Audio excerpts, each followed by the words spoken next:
Welcome to the SRBC rulemaking on our proposed rulemaking and groundwater policy webinar. I'm Jason Euler, and I'm glad you took time to be with us today.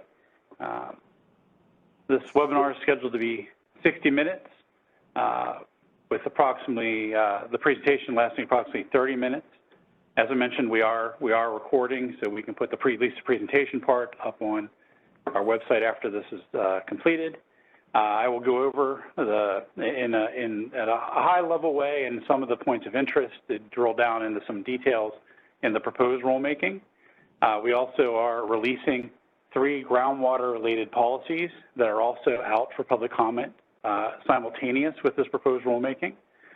There's presentations posted on our website, so you don't have to feel the need to take copious notes on the slides. They'll be up for you to look at if you feel like you've missed something or I had to move through something too quickly. We will take questions at the end of the presentation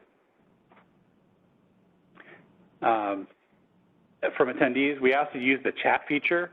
My assistant counsel, Kurt Sebastian, is manning the chat, so he will read your questions as we get to that part. Also joining us is Drew Dayhoff, our executive director. We also have with us Todd Eby and Mike Appleby from our project review section. These gentlemen are largely responsible for the 3 groundwater-related policies that we have out for public comment as well, and they'll be here in case some of the questions get of a more technical nature. They'll be here to help answer those as well. We did have quite a number of people sign up for today's webinar. So we ask that if you keep your questions to sort of at a general level, if you're with a specific project or you represent a specific project and you would like a more in-depth discussion about what the proposed rulemaking could mean for your particular project, my contact information will be at the end of this webinar, and I would encourage you to reach out to me directly. And I could get you in touch with the appropriate person in the commission to talk through those very fact-specific issues with you. So with that, we'll begin. I just want to give you a little bit of the public comment and adoption timeline that we foresee. This was released in March 2021. I do note we did do some additional notices for our Basin's environmental justice areas as part of our enhanced environmental justice public participation initiative. The public comment period is open until May 17th, where we will take written comments, and that can be done through our website or through emailing us with all the information and ways to submit comments is on our website. We're doing the 2 webinars. This is the second of 2 in early April, just to sort of introduce the rulemaking and some of the concepts as well as the policies. This will be subject. We will take oral testimony at a May 6th public hearing. Our public hearing has been moved to the evening for greater accessibility and participation by underrepresented communities. June, we'll report and check in with our commissioners about the kind of public comments we received and then our process for evaluating those comments with our final adoption for this rule and the policies targeted for September 2021's commission meeting. So just an overview of the proposed rulemaking, some of the high-level items. We're looking to replace our current aquifer testing waiver process with the alternative hydrogeologic evaluation, or as I'll refer to it as the AHE. What would environmental law and regulation be without more acronyms? This is to add clarity and more certainty for project sponsors. It's still maintaining a flexible and nimble process to deal with each project's unique situation. We provide a more efficient mechanism for reviewing renewals of existing groundwater sources by leveraging the use of long-term operations data of existing projects and our new AHE process.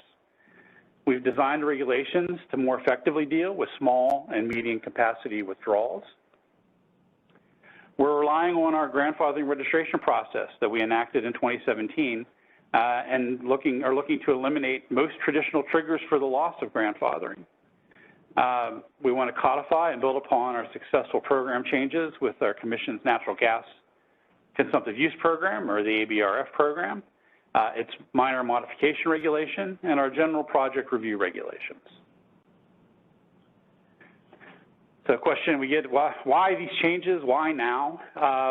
A big driver for us as we sort of looking at the work ahead for us, the Commission expects 200+ groundwater renewal applications over the next 5 years. That is a significant amount of workload to do, and so it was a good time for us to take a good look at our groundwater renewal processes and to make sure that we're going into this period with the best possible regulatory footing and the ability to deal with what will be a lot of projects coming before us, some of which may not have had a lot of contact with us since their last approval, which might be 15 years ago. We want to be responsive to requests to improve the predictability and reduce the effort and costs for project sponsors, especially smaller and economically challenged projects. And the grandfathering window from the 2017 rulemaking registration window is closed. And it basically allows us to leverage that program and data for some of the changes to the grandfathering trigger regulations. So I'll start in with the aquifer testing and the AHE.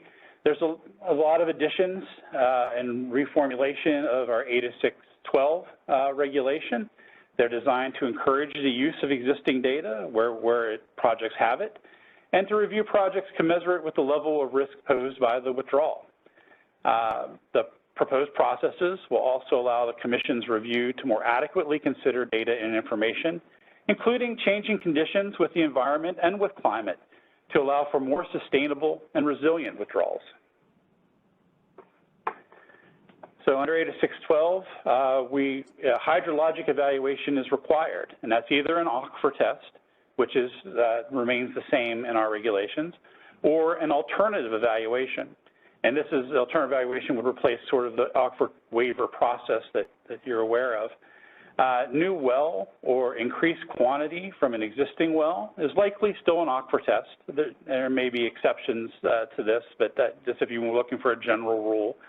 And existing wells, either grandfathered or renewals, likely could go through the AHE process.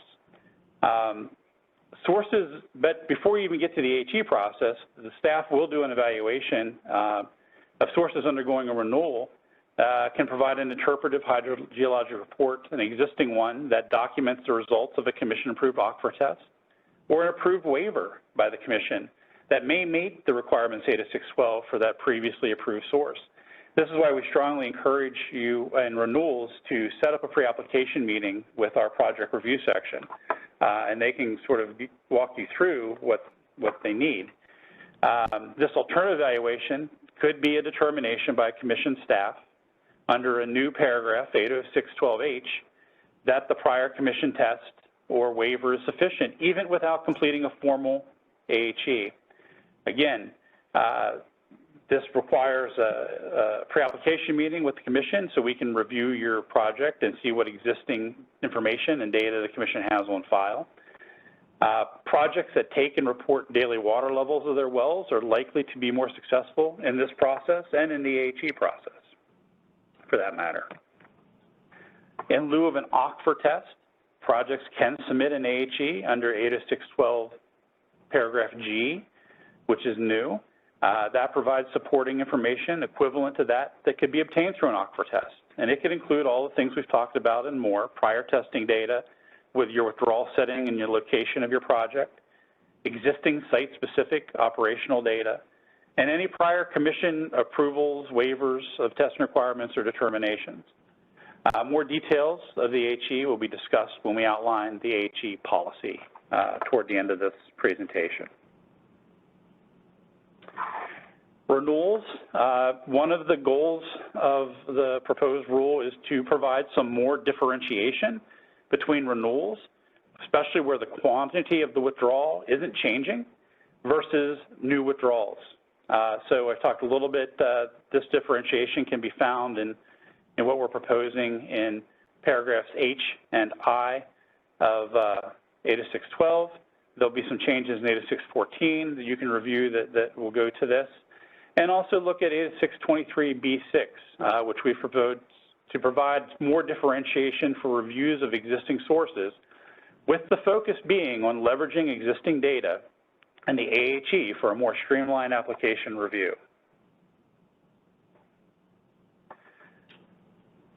Small and medium capacity sources. We're adding definitions in the proposal for small capacity sources. That would be 200,000 gallons per day or less over a 30-day average. And medium, which would be more than 20,000 but less than 100,000 gallons per day over a 30-day average. For a combination of wells below 100,000 gallons per day that serve a regulated consumptive use, separate applications for the withdrawals are no longer required. Any review the Commission will do of the withdrawal will occur within the review of the consumptive use application. This would lead to a direct cost savings rather than file two separate applications with their fees. We would do all the review under the CU application. New 80612J provides that a small capacity source is generally not subject to aquifer testing or HE requirements unless there's a determination by the executive director, and that will be a process that can be covered in a pre-application meeting. We expect it to be fairly rare for these small, less than 20,000 gallon per day sources to require an aquifer test or HE, but it could, depending on the setting and the location, we can talk you through that. We're also proposing a new 80623B7 to provide more focused standards for small capacity sources. Grandfathering. So as I mentioned, in 2017, the Commission adopted a new regulation that set up a grandfathering registration program, and that window extended for 2 years. That 2-year window closed at the end of December of 2019, and we've been working through the grandfathering applications we received and making determinations and providing certificates to those grandfathered projects. And that process is still ongoing, but the registration period is closed. We're already seeing that the program has been successfully filling in data gaps and providing some accountability to grandfathered sources. The regulations, as they exist, have always included ways where grandfathering could be lost, and those pathways have expanded over the years, most recently in the 2006 rulemaking. The proposed rules that we have before you today would eliminate some of those pathways to lose grandfathering. So sort of in a nutshell, the current pathways to lose grandfathering would be the addition of a new source, increasing a non-grandfathered source for previously approved projects, increasing the grandfathered source, and a change of ownership. Under the proposal, the following pathways would remain: increasing a grandfathered source above the quantity in its grandfathering certificate, but I will note only that grandfathered source that is increasing would come in rather than all sources associated with the project, and that is a change from the prior regulation. And also changes of ownership would remain a pathway to lose grandfathering under the proposed rule. We also have some other changes in there. We have some definitional changes and clarifications of the Commission's approval by rule program for regulating consumptive water use for unconventional natural gas extraction. This is mostly to, there's not anything I would characterize as a major change to our program here, but really more of clarifying it and bringing it in line. One of the major things is we're adding a definition of captured stormwater. The Commission has already interpreted regulations that we would cover this water use and it be included, but now the regulations make that clear both to the public and the regulated community, so there's no question. We're looking to modify and add new categories of changes that will qualify as minor modifications. This is a reg we put in I believe, 2016. And it's been very, we've gotten a lot of good feedback about it. So we've gotten some, over the past 5 years, we've gotten some experience with it, and we believe there's some new categories we could add to this process. We are also modifying other elements of our project review regulations, including interconnections. There, we're largely now going to rely on our member jurisdictions evaluation of these, and we have changed our regulations to account for that greater reliance. Diversions for municipalities on the Basin Divide, notice provisions, consumptive use approvals not related to natural gas in the ABREs, and emergency certificates are all areas where we have made some changes to the regulations under this proposed rule.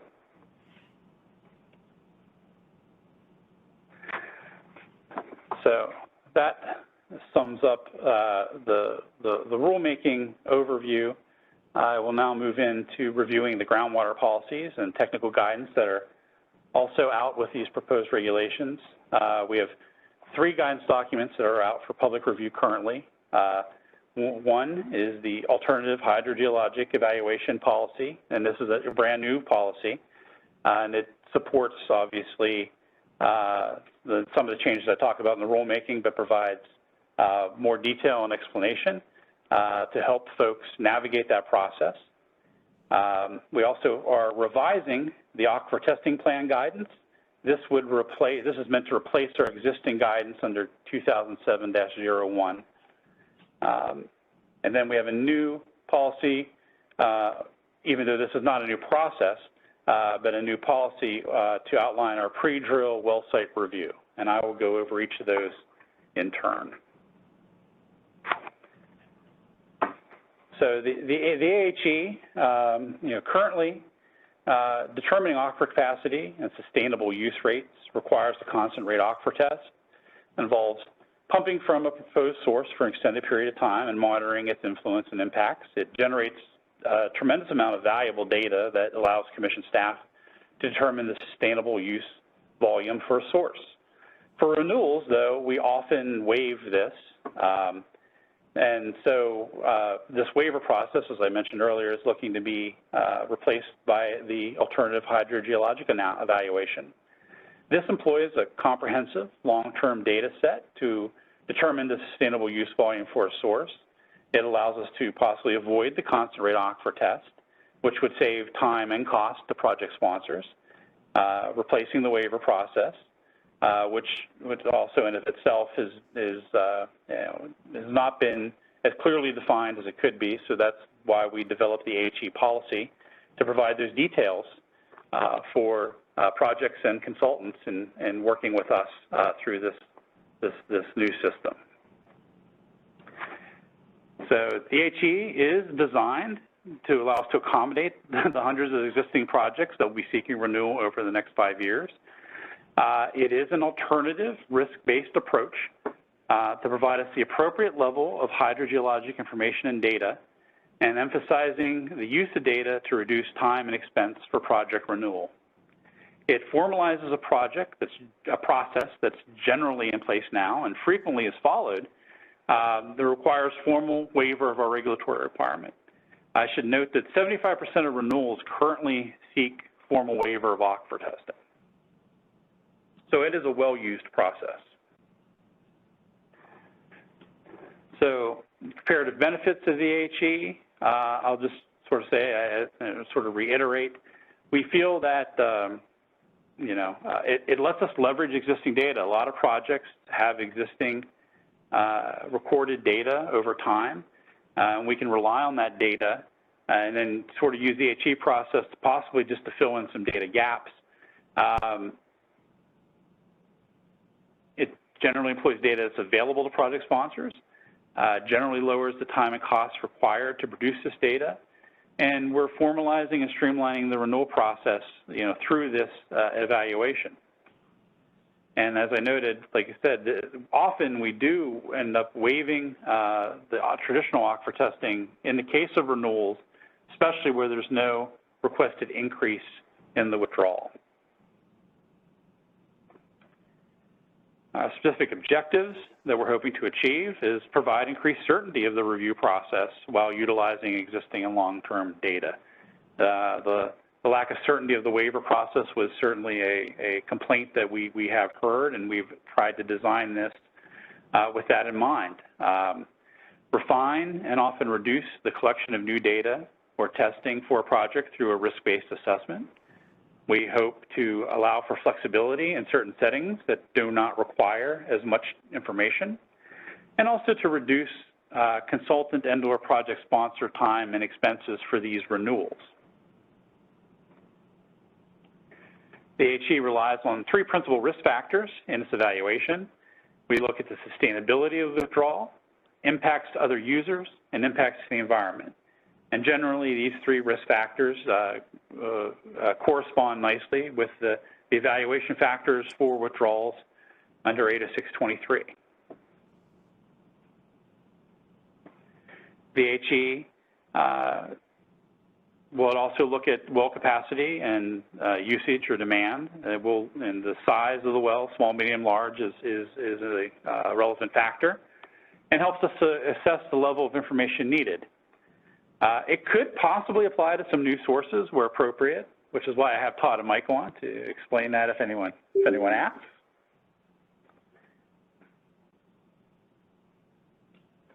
By evaluating these risk factors, a project can complete a risk-based evaluation and focus its efforts on aspects of the project that present the greatest risk, while confirming that the other aspects of the existing project especially are not a significant concern.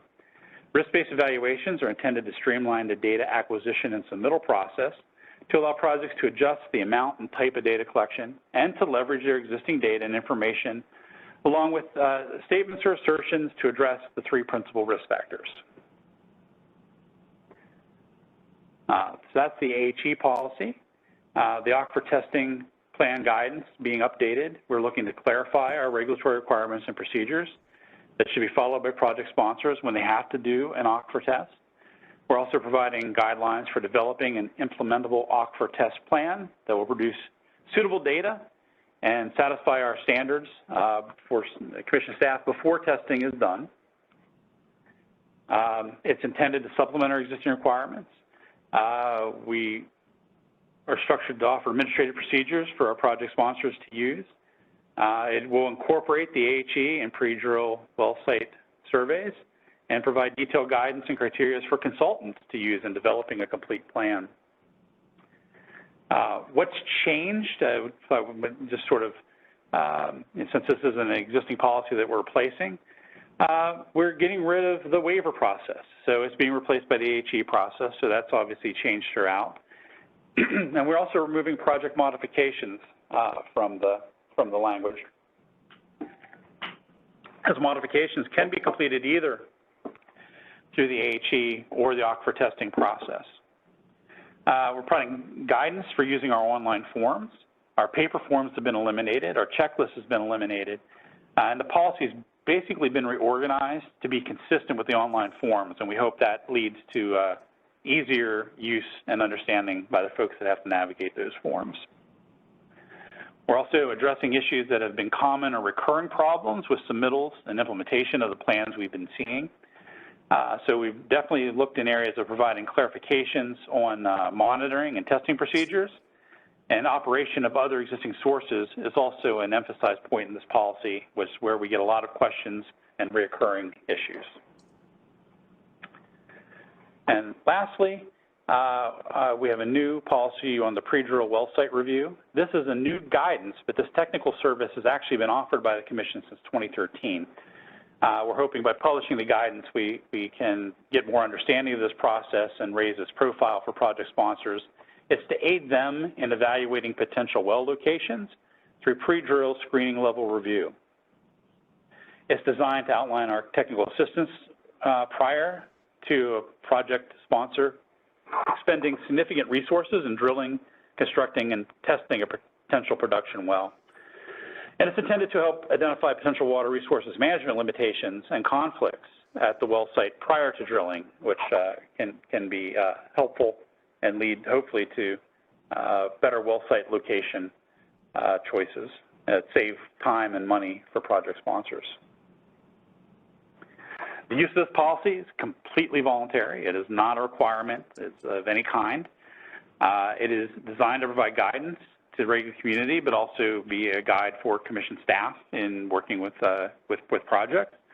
It should also allow the public to gain insight into a process that we employ to provide technical assistance prior to a water withdrawal application ever being submitted. And it's intended to be a cooperative process. So with that concludes the presentation. So we will take a moment to stop the recording.